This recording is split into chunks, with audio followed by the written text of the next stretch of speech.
নমস্কার সবাইকে সরস্বতী পুজোর অনেক অনেক প্রীতি ও শুভেচ্ছা জানিয়ে শুরু করছি আজকের ব্লগ। আশা করছি আপনারা সবাই যে যেখানে আছেন ভালো আছেন, সুস্থ আছেন। ঘড়িতে সময় এখন 5:21। 5টার সময় অ্যালার্ম দিয়েছিলাম, এখন উঠলাম। বাপরে বাপ, আজকে মনে হচ্ছে প্রচণ্ড শীত পড়েছে, আর বাইরে যে কী পরিমাণ কুয়াশা, তো অন্ধকার হয়ে আছে। আর ওই যে সুদীপরা মনে হয় উঠেছে, আর কি পরিমাণ অন্ধকার ঘরের ভিতরে ঢুকে যাচ্ছে। সরি, অন্ধকার না, কুয়াশা। কি পরিমাণ কুয়াশা যে ঘরের ভিতরে ঢুকছে কি বলবো। আর আমার না আজকে ঘুম থেকে উঠেছি আর খিদে পাচ্ছে, জানি না কেন। এই আজকে পুজো করবো, অন্য সময় কিন্তু 12টা 1টা পর্যন্ত না খেয়ে থাকলেও তেমন খুব একটা খিদে পায় না, কিন্তু এখন এত খিদে পাচ্ছে।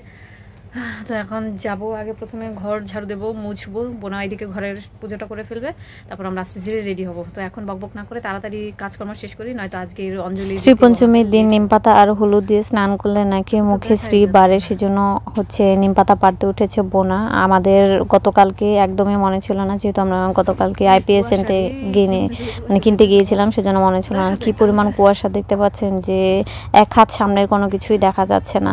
আর বোনা ওই যে টিনে চালে উঠে গেছে। আমাদের নিম গাছটা আসলে ওখান থেকেই নিম পাতা পাড়তে হবে, আমাদের মনে ছিল না বলে, নয়তো আমরা আগেই পেরে নিতাম। এখন তাড়াতাড়ি করে ঘরে ঢুকে যাই। গাছ থেকে বোনা এই যে নিম পাতা পেরে নিয়ে এসেছে, এখানে বাটাপাটিও শুরু করে দিয়েছে। আর এই যে হলুদটাও করতে এখন বাটবে বোনা। আর আমি ততক্ষণে ঘর ঝাড়ু দিয়ে ফেলেছি, এখন ঘরটা মুছে আমি মুখে মেখে নিয়েছি। এখন হলুদ বেটেছি, হলুদ বেটে আমার হাতের অবস্থা করুন। এখন একটু মেখে তারপর আমি সামনে চলে যাব, এমনি তো লেট হয়ে যাচ্ছে। হ্যাঁ, 6:30 প্রায় বাজে, আমাদের 8টার সময় যেতেই হবে, তাই না বল? তো বোনা এই যে হলুদ আর নিম পাতা বেটে রেখেছে, সেটা আমি একটুখানি মেখে নিয়েছি। এখন ঝটপট করে স্নান হয়ে গেছি, রেডি। এই শাড়িটা পরেছি, জানি না কেমন লাগছে। এই যে সবাই এখানে রেডি হয়েছে, বাইরে গিয়ে ভালো মতো দেখা। রেডি হয়ে যাচ্ছি এখন। বাবা এমন বকুনি শুরু করলো যে আমরা যখন মন্দিরে এসেছি তখনই দেখলাম ঠাকুরকর্তাকে দাদাবাড়ি থেকে বের হয়ে মন্দিরে পুজো করতে এসছে। আমাদের ইচ্ছে ছিল যে দাদাবাড়িতে পুজো করব, সেখানে পুজো করলে হয়ে যেত। ওই যে দাদু পুজো কমপ্লিট করে এসে এখানে বসেছে, তাহলে আমরা তাড়াতাড়ি করে আরও ঢাকা যেতে পারতাম। তো কোনো ব্যাপার না, আমাদেরই সাজেগুজে দেরি হয়েছিল বলেই আমরা লেট করেছিলাম। আমাদের অঞ্জলি এখানে হয়ে গেছে। এখন হচ্ছে কলাপাতার মধ্যে যে সরস্বতী ঠাকুর লিখে যে রিচুয়ালসটা হয়, সেই রিচুয়ালসটা করব। তো আমি এখানে সরস্বতী ঠাকুরের নাম লিখে নিচ্ছিলাম।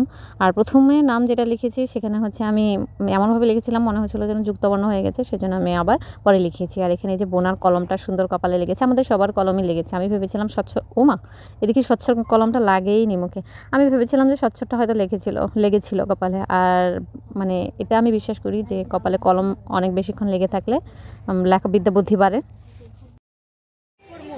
আমাদের পুজো অঞ্জলি দেওয়া শেষ। দাদুকে বলেছি সুন্দর করে তিলক মেরে কি জানি যজ্ঞের ফোঁটা দিতে, দাদু আমাকে এত বড় করে দিয়েছে। বাজে এখন কটা একটু দেখতো, মন্দির থেকে অঞ্জলি নিয়ে এরপর আমরা আমাদের দাদাবাড়িতে এসেছি। আর এখানে এসে দেখে বেশ সুন্দর করে সাজিয়েছে, আর এখানকার প্রতিমাটাও দেখতে বেশ সুন্দর ছিল। এরপর আমরা দাদাবাড়ির থেকেই প্রসাদ খেয়ে নিয়েছি, কেননা মন্দিরের প্রসাদ খেতে একটু টাইম লাগতো, আর ওখানে দেরি করলে আমাদের ঢাকা যেতে অনেক বেশি দেরি হয়ে যাবে, সেজন্যই আমরা দাদাবাড়িতেই প্রসাদটা খেয়ে নিয়েছি। 11টা 11 বাজে এখন। আমরা বাড়ি গিয়েছিলাম, সেখান থেকে এখন আবার যাচ্ছি। আজকে তো ইস্তেমা নাকি, জানি না। রাস্তাঘাটে বাস চলছে কিনা তাও জানি না, যেতে পারবো কিনা তাও জানি না। বেরোলাম, দেখা যাচ্ছে বসে গেছি একদম সামনের সিটে বসেছি। আমাদের এখান থেকে আমরা সব দেখতে দেখতে যাবো। স্বচ্ছ বলেছে, সেজন্য আমরা একদম সামনে বসেছি। জানি না, সামনে বসলে মজা, সব দেখতে দেখতে যাবে। আর ও যদি একটু অফ করে থাকে তাহলে আমরা একটা দৌড় ওইখান দিয়ে নামিয়ে দিতে পারবো না। খোলো স্বচ্ছর কথা মতো বাসের প্রথম সিটে বসে এত সুন্দর ভিউ দেখতে পাওয়া যাবে আমি ভাবতে পারিনি। আর এই এলিভেটেড এক্সপ্রেস ওয়েতে এই প্রথমবার আমার চড়া, বেশ দারুণ একটা অভিজ্ঞতা হয়েছে আমার। এরপর আমরা নেমেছিলাম নীলক্ষেত থেকে হেঁটে গিয়ে রমনা কালী মন্দিরে এসেছি। আর এখান থেকে আমরা সুন্দর অনেকগুলো প্রতিমা দেখে নিয়েছি। দেখে তারপর এখানে অনুষ্ঠান হচ্ছিল, সেটাও কিছুটা দেখলাম। দেখে নিয়ে আমরা যাব এবারে বইমেলা দেখতে।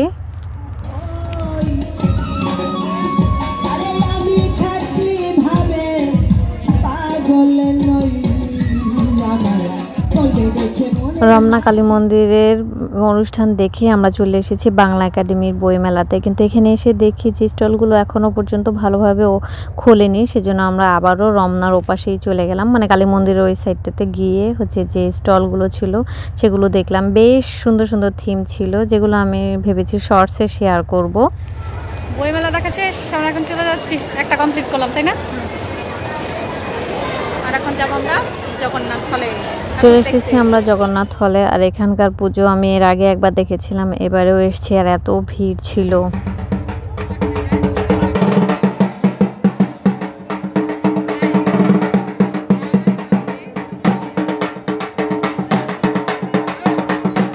জগন্নাথ হলে 2-3টে ডিপার্টমেন্টের ঠাকুর দেখে আমরা নাচানাচি করে নিয়েছিলাম। আসলে সবাইকে নাচতে দেখে এত ইচ্ছে করছিল নাচতে, সেজন্য একটু নিজেই নিয়েছিলাম।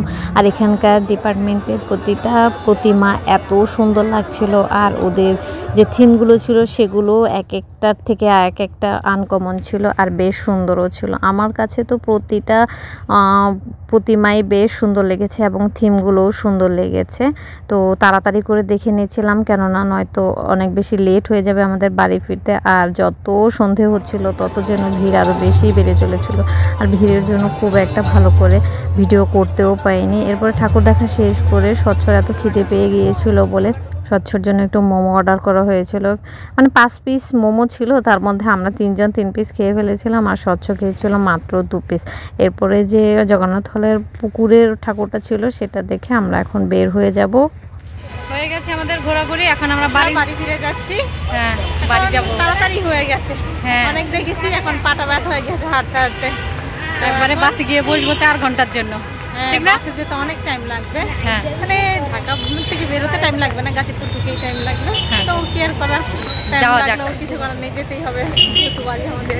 হ্যাঁ তো যাই। আমার না ঢাকা ভার্সিটির এই যে বড় একটা কড়ই গাছ আছে, এই কড়ই গাছটা কি যে ভালো লাগে।